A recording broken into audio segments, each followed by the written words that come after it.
Hello, welcome to Lazada Insider, featuring knowledge that makes a difference. We share trusted insights, forward-looking perspectives, and exclusive expert interviews to keep you ahead of the curve. Hello, everyone. Welcome to another episode of Lazada Insider Consumer Insights series. And I'm your host, Katrina, Senior Manager from Lazada Group Strategy. In the past 2 years, the digital and the physical worlds are becoming increasingly entwined, and consumers are more open to new and meaningful experiences, regardless of the channels. This certainly represents endless opportunities for business to create superior experience across different touchpoints. So if your business wants to combine the best of the both online and offline worlds, today's interview is for you.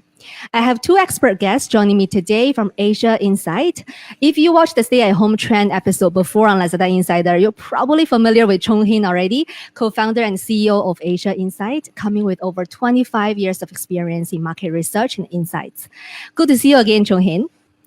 And we have a new guest today, Adrian, Managing Director from Asia Insight, also a very seasoned market researcher with over 21 years of experience in the industry. Welcome, Adrian. So, Chung Hin and Adrian, could you quickly share a bit more about what Asia Insight does and also a bit more about yourself? Sure. As you have introduced, thank you again for your introduction. I'm the CEO and co-founder of Asia Insight.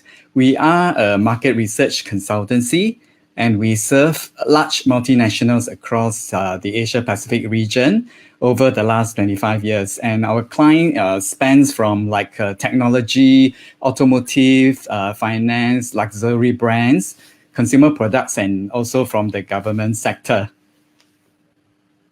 How about you, Adrian? Yes, I lead the team at Asia Insight to deliver our insights to clients across the Asia-Pacific region. So it's a rather hands-on role that includes consulting engagements, developing the business, and developing our talents. Thank you. Thank you for the intro. Very exciting, different categories of clients, a lot of insights from your day-to-day job, I guess. So let's dive into today's topic, shopping in the phygital world.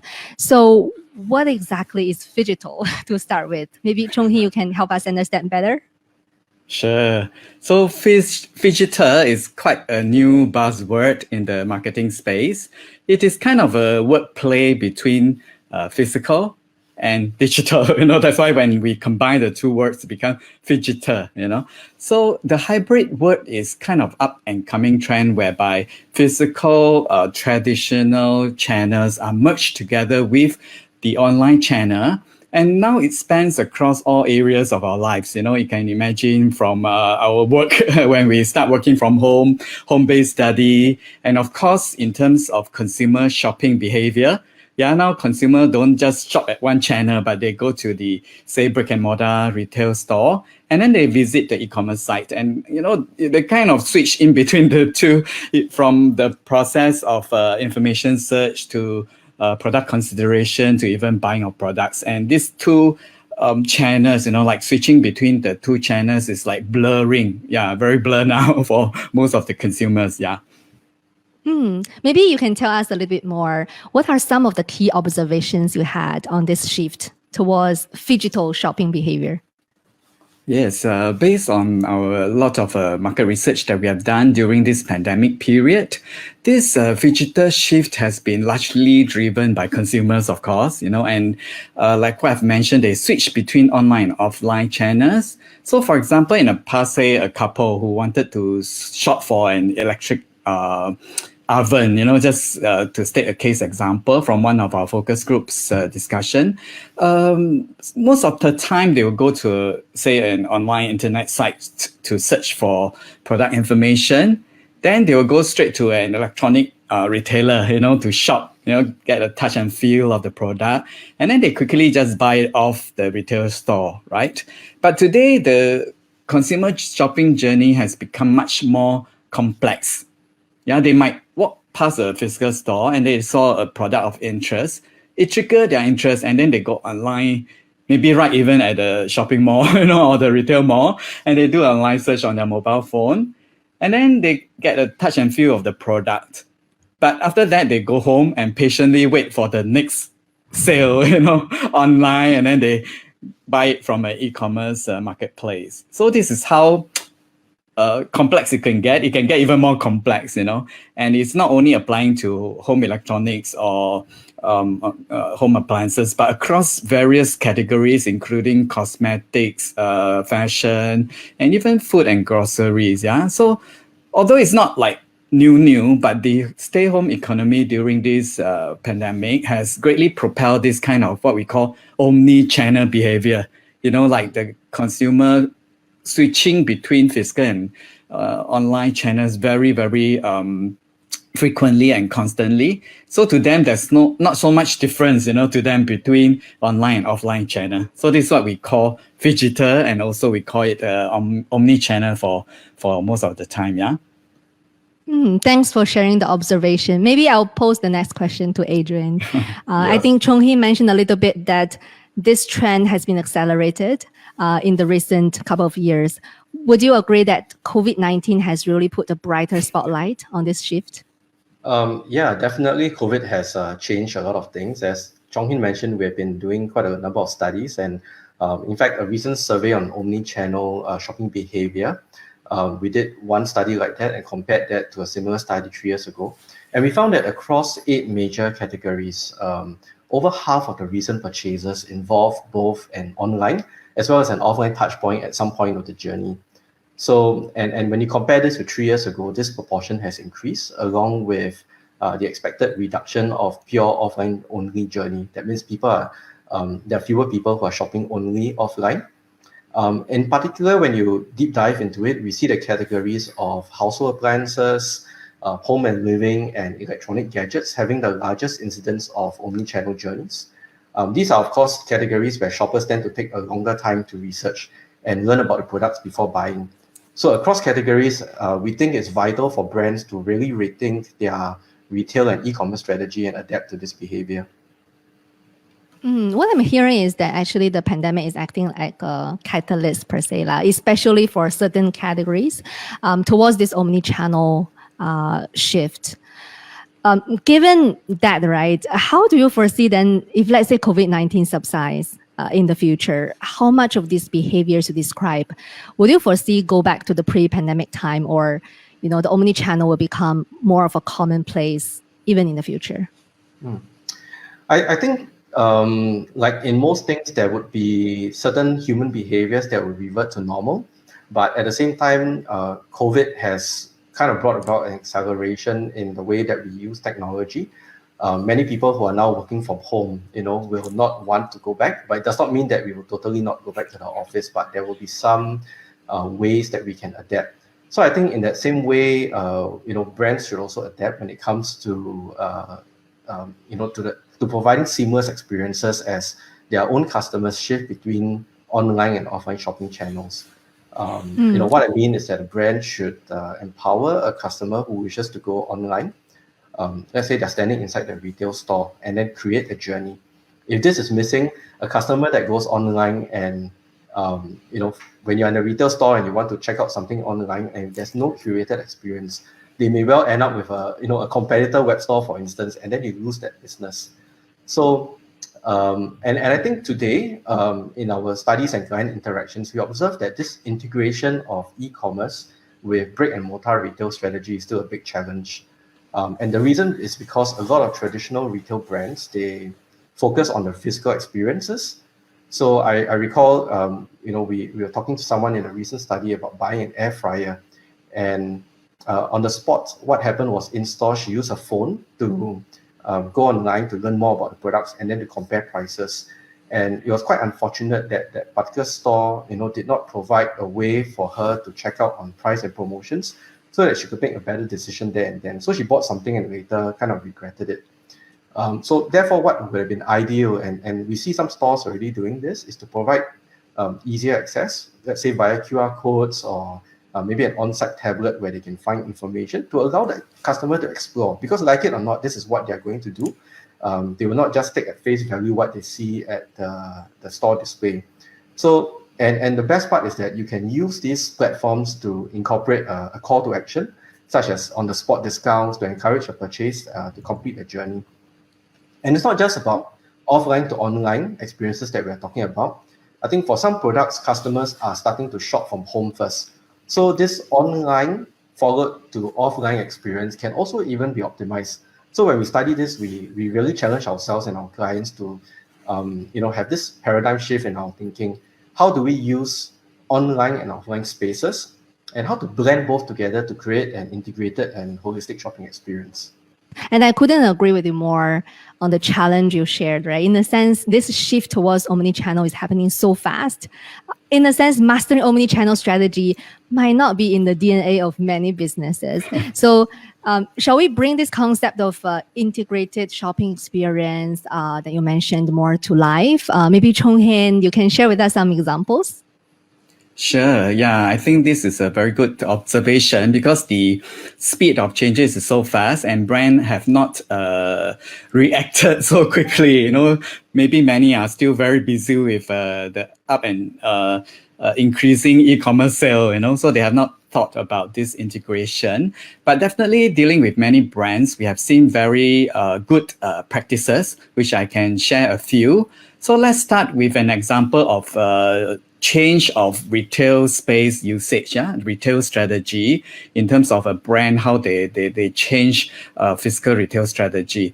So like a major brand, they used to have large flagship store in the city. Yeah, we are familiar with flagship store. But now they kind of relocate to smaller decentralized experience centers closer to customers' residential areas. Yeah. So this actually would help because this store serves as dual role. Firstly, as a delivery hub, as well as collection center.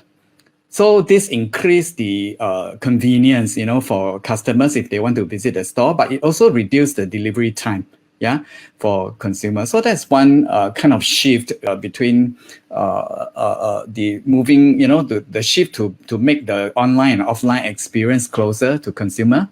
Yeah. So another example which I can highlight is how our retailer brands bridge online and offline experiences, by employing technologies such as virtual reality, to enhance customer shopping experience. For instance, a cosmetic brand, they allow you, like say Katrina, you want to buy lipsticks, to post your photo onto the e-commerce site, and then you can visualize how the different colors of lipstick look on your face or on your lips. Then this tool also not only allow you to experience, but it allows the brand to cross-sell, recommend other related products. So hence increasing the shopping basket value, So this is very important, I believe, for many e-commerce retailers out here, right? And, there's also many different usage of technology. Like, for example, in China, one very popular approach now is using human touch to sell online. So we call it live streaming selling. Yeah. So a real life person showcasing your product and creating like an interactive and engaging atmosphere. And it has been proven that such increase in emotional connection will better close deals for our clients. So in China, you can also see many celebrities engaged by brands to do this live stream selling, and they can sell millions of products. So this is also another idea that our brands can use. Yeah, finally, one more example is on in terms of the product delivery experience, because many brands uses a third-party agent to fulfill the delivery of the products. So it can become very impersonal. So one example is an electronic brand. They provide kind of a wow welcome experience when you receive the product at your doorsteps, So the whole entire unboxing experience, we call it, or out of box experience, is very well designed. There are many happy congratulating messages to the customer. Oh, welcome to our family, and it's a great product that you have chosen. Then there are also fun content to help customer to make best use of the product. Then there's also QR code for customers to scan and then join a loyalty club. Yeah. So in doing so, there's building of strong customer connection and loyalty. I think these are some good examples when how brands, try to merge the online and offline experience because, to consumer these days is quite seamless. Yeah, whether it's online or offline, ultimately is the brand experience that they will receive. I really love those examples you shared. Very exciting. So for businesses who want to eventually who want to embark on this journey and jump on this omni-channel bandwagon, how should they get started? Well, I think the first step would be to first study and understand your customers' common digital shopping journeys. So through understanding how they actually go from the point of awareness and to the purchase, you can uncover how, when, and especially why customers actually switch between touch points. Okay, so the journeys actually begin from awareness and consideration, followed by exploration, which includes things like information search, comparison, and shortlisting of products, and finally the purchase itself. I made it very simple, but usually it's quite a meandering journey. So people go from online to offline, offline to online, and so on. And we then work with our clients, for instance, to bring in the e-commerce and in-store retail teams who sometimes may be working separately, right? To then develop cross-channels strategy. So some examples would be, let's take the electronic products as again as an example. Someone who wants to buy, let's say, a laptop may start with online information search. So they may go and look at search engines and user forum reviews. And then the next stage can be where the shopper itself goes to the retail store to touch and feel the products. So we advise clients at this point to create strong retail presences online. And what do we mean by this? Brands should create positive imageries of their physical retail stores when the customers shop online. So for instance, you can showcase your flagship retail stores via virtual reality for online shoppers to experience the so-called the virtual showrooming effect. So even if they can't go into the store, they can actually see what it's like. And of course, with the metaverse coming about, there are a lot of opportunities for this. Just watch this space in the next 3 to 5 years, right, or to 10 years. And this is especially accelerated during the pandemic because some customers may not be able to, or they may not want to actually visit the physical retail stores. So they will instead use e-commerce sites to compare shortlist products. Therefore, other than virtual showrooming, some brands can also tap on today's technologies, augmented reality product visualization to actually help customers to experience the products virtually. And lastly, something very simple, brands can also help consumers to find the nearest retail store online while browsing in search engines and user forum. So that as they are online, you can tell them, okay, we know that we predict that your next step is going to go to the store. This is where we are, just a 5 minutes walk from your place. And that will then smoothen the journey. So you kind of control, or I would say curate the journey so that you lose less of your customers and you keep them on that journey to the point where they actually make the purchase. So if you think about it, if you go to that step one of understanding consumer journey, right, it is becoming more complex now. And probably different consumers, they will go through different journeys nowadays. So how can business find out what is this consumer journey look like? Is it through talking to your consumers, observations? How can they find out to start with? Well, I think in the first place, there is no one common customer journey, very often for most products. But we find like a Pareto principle, 80-20 rule, that many of the journeys can kind of coalesce into 3 or 4 common routes to a purchase. So once we look, and how do we understand this?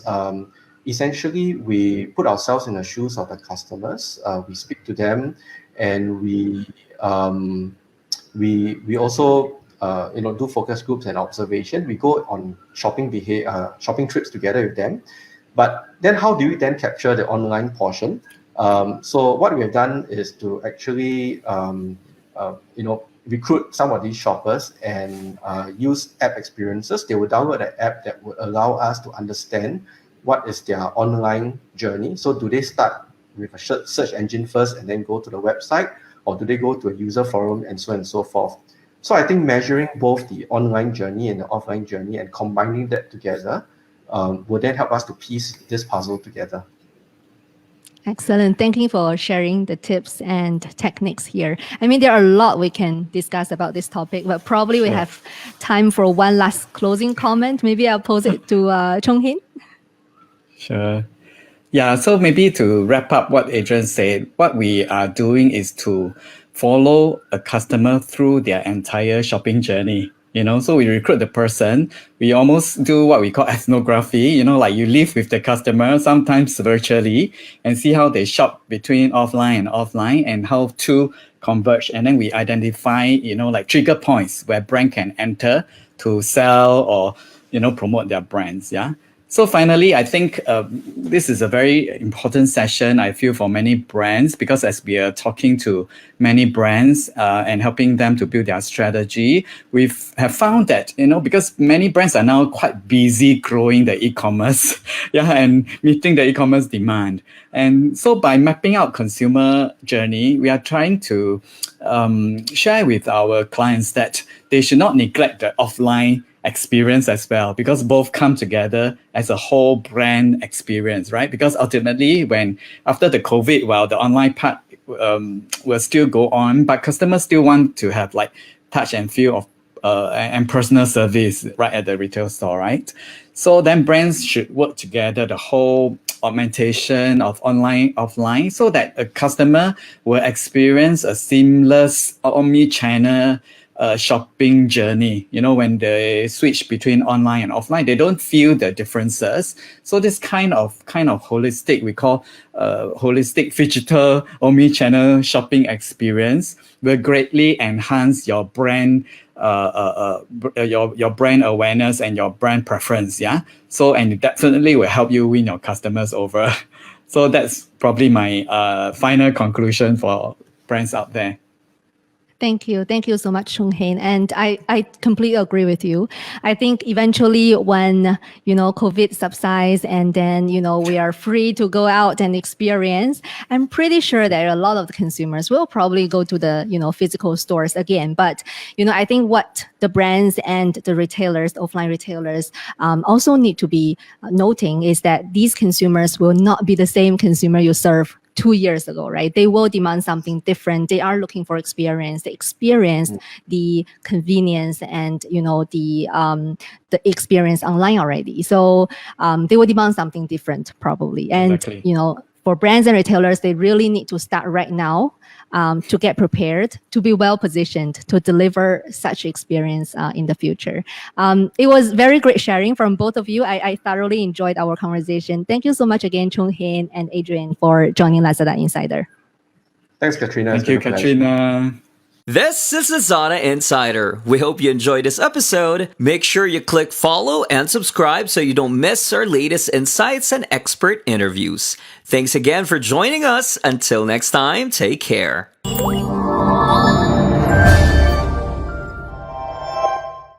Lazada.